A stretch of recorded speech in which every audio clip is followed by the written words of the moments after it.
Hey, MixCoachers, welcome to the MixCoach podcast. Why, hello there, Kevin. Hey there, John Wright. How are you?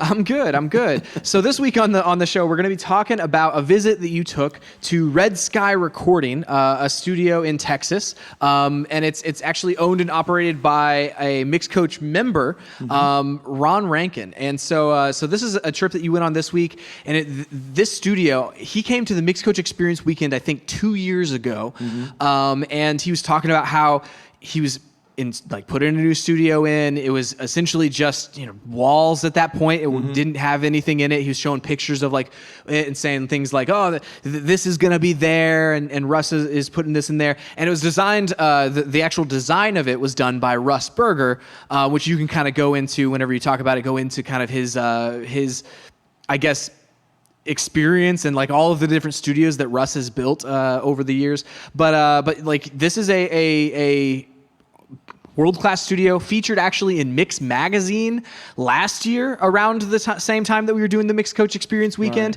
Right. So it's a really cool space. I'm excited to hear about this. I'm excited to hear kind of your trip report as far as what the studio is like. So I guess just dive right in. Wow. Where did the trip come from, man?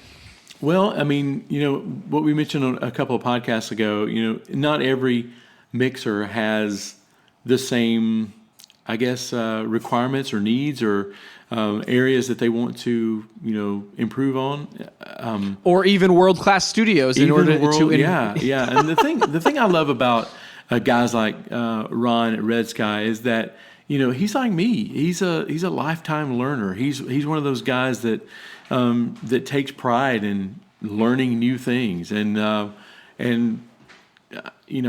so he wanted me to come and just kind of check out his studio and kind of, do a tracking session there. So I said, hey, what would you like to do? We can do this or that or this. And what we ended up doing was tracking a band that was based in Amarillo called Uncle Puppy. And nice. We did, they're doing their whole record there at Ron's place at Red Sky's Recording. And we just recorded the first two songs from their EP that they're going to be doing, or their record. I don't know how many songs they're going to end up doing, but so when I naively when I asked Ron, hey, so tell me about your studio, I was expecting typical things like I would be comfortable with, an Avid this or a Slate this or that. But I said, so what kind of console are you putting in? He said, I'm putting in a new Neve 5088. I'm like, wow. Because that's, you're talking about the dream pieces of gear. Everybody talks about Neve, and man, it really did live up to expectations. He's got Pro Tools, Neve, and ever since he came to the Experience Weekend last time, he became a little unsatisfied with his monitoring situation. So he, when I walked in, there was a set of barefoot MM27s. So you felt right at home, right? I felt right at home, exactly. So it's a world-class studio. I mean, it's built from the ground up, from the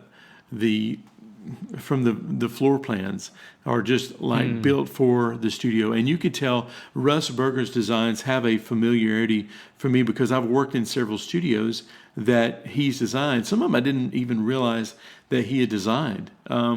Paragon Studios in Nashville. Wow. He designed some of Middle Tennessee State's studios. That's right. Unknowingly, having graduated from there quite a long time ago at this point, but having graduated from there, I spent a lot of time in some of Russ Berger's studios. Right. Well, I mean, so there was in Sony that were doing the MixCoach Experience Weekend this year. Sony Studios in Nashville. That's amazing. He designed and did that studio. So. That's one of my favorites in town, if I'm honest. That studio specifically, kind of the sight lines are really good. It's got really high ceilings, so you can do the versatility of what you can record in the big room. It's amazing.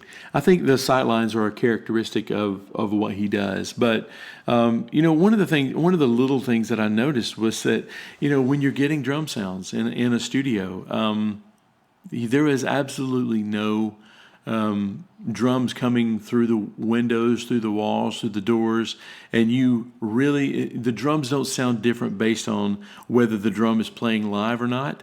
That was just really cool. But running it Very through cool. the Neve console, the new Neve series of mic pre-EQs. It was really refreshing. And, we worked on a little bit of the workflow there in the studio. I mean, sometimes when you have a certain setup and you're used to using it a certain way, sometimes you never think of it outside of that box, and just having someone that you trust come in and do exactly what you would do a session. One of the things we did was, he's got a great, nice live room with drums in it. And one of the things I did was pull the amps out into the lobby and into the hallway and mic up the amps that way. And, Very cool. And I remember his son coming in and saying, "Hey, why are the amps out in the hall?" And it's like, well, we're getting separation. And it was like somebody taking a guitar that you play all the time and playing a new lick on it and saying, "Oh, hey, how did you do that?" And so we worked on a couple things, and some things we realized too is that the Neve console that he's using is really set up to be an analog only kind of console. And we called Neve, and I talked to Martin, the tech guy, and he was able to clarify for me, no, this board is not designed to do what you're trying to do there. So, we were able to work around some things and take him from being able to track to being able to mix without changing a lot of the workflow. And Very hopefully, cool. and also I loved to find out that, Ron, I found out some things about Ron I didn't know. I didn't know that he's studying, arranging from, Berkeley. And so Very cool. he's built this really, really cool studio that is so open-ended. The bands that are going to be coming in that studio are going to really, really have a great experience, because Ron's really thought about it. I mean, I think, I did a video with him while I was there, and one of the things he mentioned was that, it started off being, hey, I would like to have a Neve console. And then it was like, well, you can't put a Neve console on a card table. You have to kind of build this around it, and you can't put a Neve. You can't, So he ended up calling. I think he said he called several studio designers, and Russ called him back the next day, and I thought that was really cool that somebody as renowned as Russ Berger called him personally and said, "Hey, how can I help you?" I love people like that. I love people who are just willing to dive in and say, what can we do to help? And then anyway, over the next year or so, Russ helped him with the studio, and they built it, and it's world class. It really is. If you're ever around Amarillo, I mean, just go to Ron's website. It's redskyrecording.com. I mean, if you're even close to Amarillo, it's worth taking a look at. Ron's done it. Very cool. Yeah. What does the layout look at like? Is it similar to any of the other studios that we've kind of mentioned? Just for anybody who's been in a different studio, like what is the layout kind of like? Okay. Well, I mean, talking about the control room itself, if you're sitting at the console, it's not unlike any other Russ Berger room. I mean, it kind of looks. Russ does a certain thing to the wall behind the monitors. He does a certain thing to the peanut gallery, behind the console position. But to the right, looking to the right, there is floor to ceiling glass, and it's an ample sized vocal booth that you could put drums in if you wanted to. Very cool. But there's a vocal booth to the right, a sound lock going out to it, and then to the left there is a huge, very naturally lit, big tracking room that he has.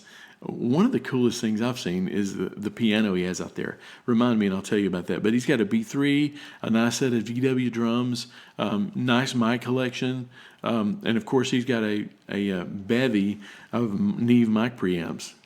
Interesting. So the layout sounds somewhat similar, save for the kind of left-right aspect of it, but it's somewhat similar to kind of the Sony aspect, where it's got the big room to the side of the console. Mm-hmm. Right. It's a side-to-side sort of thing, which is cool because when you have really somebody cool.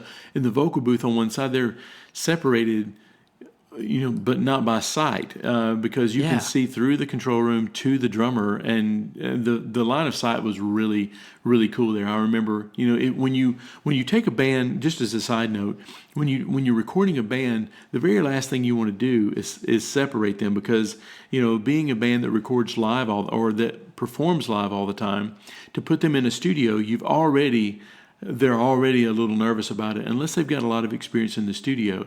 But they're already nervous about being in the studio. So then when you further go and say, hey, will you play through my amp instead of yours? Or will you play my drums instead of yours? Or will you put headphones on instead of floor monitors? And then you start separating them visually. Then you don't really get what the band can do. And so what I was trying to do is trying to visually line everybody up while audibly separating them. That's one thing I don't think that Ron had done up to that point. It's interesting. But I'm sure and the studio, obviously, because of the floor, the kind of floor to ceiling kind of glass, it's built for that. Mm-hmm. And so utilizing it that way it's kind of one of those things where it's like, oh, it's a new way of kind of thinking about it. Yeah, that's cool, man. That's cool. So what about this piano? You were saying that the piano was one of your favorite things in the tracking room in there. I wish I could think of the name of it, but it was a Yamaha upright grand piano. So it was a tall, interesting, ebony, shiny, glossy black piano. But I noticed it had a little MIDI controller underneath it. So it's a physical piano, Yamaha, so it sounds really good. But the middle button, instead of being like a sostenuto pedal, which kind of shifts the hammers over to where it doesn't make as much noise, you could lock it into place, and it became the physical control surface of a Yamaha piano. But now it's a MIDI controller. So very cool. So you can kind of switch on the fly. That's really interesting. But the really cool thing is that this controller had, sounds in it also. But instead of the sounds coming through the speakers on the piano, it sounds from the soundboard. It resonates the soundboard of the piano. So now you don't have just a Yamaha upright. You are now playing samples back on the soundboard of the piano. So the piano itself can now make sounds that are not necessarily Yamaha.